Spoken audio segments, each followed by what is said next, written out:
Public ఈ ఎండలు జీయంగా నిన్న మా తాత పానం మంచిగా లేదు పిల్ల అని కొలువుకు గుండుస్తున్నా పెట్టిండు. మరి ఇయాలనన్నా వార్త తీసుకొస్తున్నాడో లేకుంటే ఏనన్నా ముచ్చట్లకి మూతులు చాపి కూర్చున్నాడో అడుచుకుందాం పాండ్రి. ఓ మోతవారి ఏం చేస్తున్నావే? అరే మరి మంచిగా పట్టుకోరి మీరు అయితేనే మరి ఇక మీరు నేను దబ్బున తొక్కరాక ఎల్లెలకల పడ్డాను అనుకో ఉన్న ముంగటి 3 మూతి పనులు రాలుతాయి. మంచిగా పట్టుకోరి బిడ్డ దండం పెడతాం. మరి మంచిగానే పట్టుకున్నావు. అరే కాదా నేను కాంచాలు నేర్చుకుంటున్నా అంటే మీరు సీటు కానించలే డైరెక్ట్ గా మొదలు పెడతారు నేర్పుడు. గీ సీటు మొదలు పెడతారు. అరే గీత కాంచి దొక్కుని నేర్చుకోవాలి ముందుగాల. వాళ్ళకు సైకిల్ దొక్కుడు నేర్పాల్సిన వయసులా వాళ్ళతోటి సైకిల్ దొక్కుడు నేర్చుకుంటున్నావు. నీకు జర్రంతనన్నా సిగ్గుచరం అనిపించలేదా అనే ముసలాడా? ముసలి వయసులా ఈ కథలన్నీ అవసరమానే నీకు చెప్పు. మన్ను కొట్టగలరా అరే నాకు తుక్కరా అన్న సంగతి తెలిసి కూడా మీరు గిట్లు ఇడిచిపెడతారా నన్ను? అరే మనిషికి 10 రూపాయల బిస్కెట్లు కొనిచ్చిన కాదురా నాకు సైకిల్ దొక్కుని నేర్పమని. మీ చేతులకు జట్టలు పుట్ట ఇగో చూడు జర్రు ఉంటే నేను నడివిలుగా పడతా అంచిని. నువ్వు చక్కగా తొక్కక మమ్మల్ని తిట్టానవేంటి? నేను గిట్టు వెళుతా అంటే షోలు వినబడతలేవా ముసలాడా? నీకు ఎక్సెల్ బండి ఉండే కాదే అది పెట్టి ఇప్పుడు ఈ సైకిల్ అంగడి ఎందుకు ముంగడేసుకున్నావు అది చెప్పు ముందుగాల.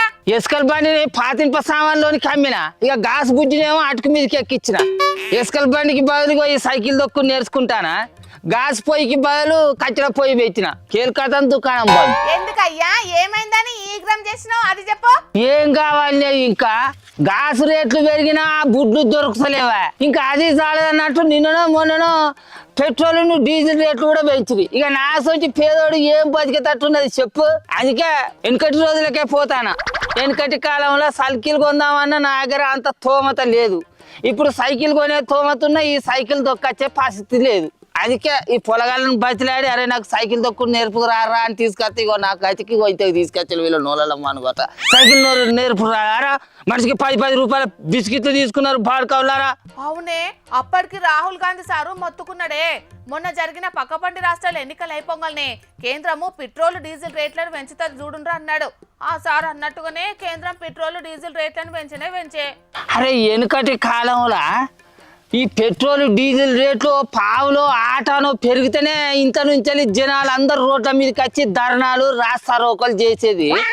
అసలు మరి ఈ రోజులలో రూపాయలు పెంచినా కూడా సడి సప్పుడు చేయకుండా ఎవరి సందన వాళ్ళే ఉంటారు. అసలు ఏంది కావచ్చు అసలు మతలబు? అరే నీ అవ్వ దేశం కోసం ధర్మం కోసం ఆ మాత్రం మోడ్చుకోకుంటే ఎట్లనే? అందుకే జనాలంతా మౌనంగా ఉంటున్నారు కావచ్చు. అది కూడా నిజమే పిల్లవు. మోడీ సారు ఎన్నిసార్లు పెట్రోల్ డీజిల్ రేట్లు పెంచినా అది దేశం కోసమేనా? ఆయన మోడీ సార్ ఏది చేసినా ధర్మం కోసమేనా? భరిస్తారు కాదు భరించాలి అంతే. అందుకే కాదే ఇటు కాంగ్రెస్ సర్కార్ గాని అటు జనాలు గాని నోరు మెదపకుంటూ ఉంటున్నారు. కానీ ఈ పాలకులు ఒక్క ముచ్చట్ల మాత్రం మస్తు సస్కస్ అవుతారు పిల్ల. వాళ్ళు ఏ పని చేయాలని అనుకున్నా కూడా ముందస్తుగానే జనాలు అందరికి ఒక ట్రైనింగ్ ఇచ్చినట్టు చేసి వాళ్ళను ఈ మెదట్ల సిద్ధం చేసి పెడతారు. ఎందుకంటే ఇప్పుడు అందరి చేతులలో సెల్ ఫోన్లు ఉంటాయి కదా. ఇక పలక ఫోన్లలో ఏమని చెప్తారు అంటే ఇగో ఆ దేశం నుంచి మనకు ఆ వస్తువులు దిగుమతి అవుతాయి, ఇగో ఈ దేశం నుంచి మనకు ఈ వస్తువులు దిగుమతి అవుతాయి. ఇప్పుడు ఆ 2 దేశాలు అనుకుంటానే కాబట్టి ఆ వస్తువులు ఏవైతున్నాయో మనకు దిగుమతి కాకపోవచ్చు. కాబట్టి వాటి రేట్లు విపరీతంగా పెరిగే అవకాశం ఉన్నది అని ముందస్తుగానే జనాలందరికీ తెలిసేటట్టు యూట్యూబ్లలో వాటిలో వీటిలలో చెప్పిస్తారు.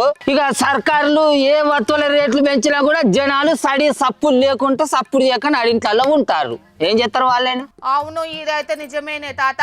జనాలను ముందుగానే మానసికంగా సిద్ధం చేసి ఆ టెంక రేట్లు పెంచుతున్నారు. ఇప్పుడు ఇదే రేట్లు పెంచే బాలు అయ్యో మరి జనాలకు తాపకి రేట్లు పెంచడం వల్ల భారం అవుతుంది అని చెప్పి అటు దేశ సర్కార్ అయినా ఇటు రాష్ట్ర సర్కార్ అయినా వాళ్ళు తీసుకునే వాటా పైసలు ఏవైతున్నాయో అవి తక్కువ చేసుకొని ఈ పెట్రోల్ డీజిల్ రేట్లు పెరగకుండా చూసుకుంటే ఏమైతుంది కావచ్చు మనల్లో మనం ముచ్చట. అరే నీ అవ్వా ఇప్పటికే అప్పు ఊడతలేదని అటు రేవంత్ సారు, ఆంధ్ర అప్పుల కుప్పైందని అటు చంద్రాల సారు అంటే ఇంకా పెరిగిన పెట్రోల్ డీజిల్ రేట్లను ఎందుకు తక్కువ చేస్తారే? అది కూడా నిజమే. ఇటు మా డీజిల్ అంటే మా లిక్కర్ రేట్లను అటు పెట్రోల్ మీద వచ్చే ఆమ్దాంతోనేనా సర్కారు సగం బతికేది.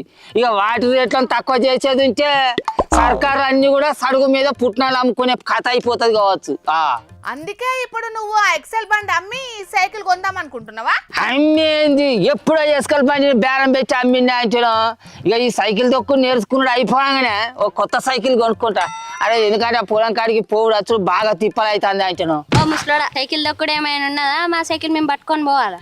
పరి మీకు ఇచ్చిన బిస్కెట్ల పైసల మందమని ఇలా తొక్కు నేర్చుకోవాలరా నేను నేర్పుది పారి.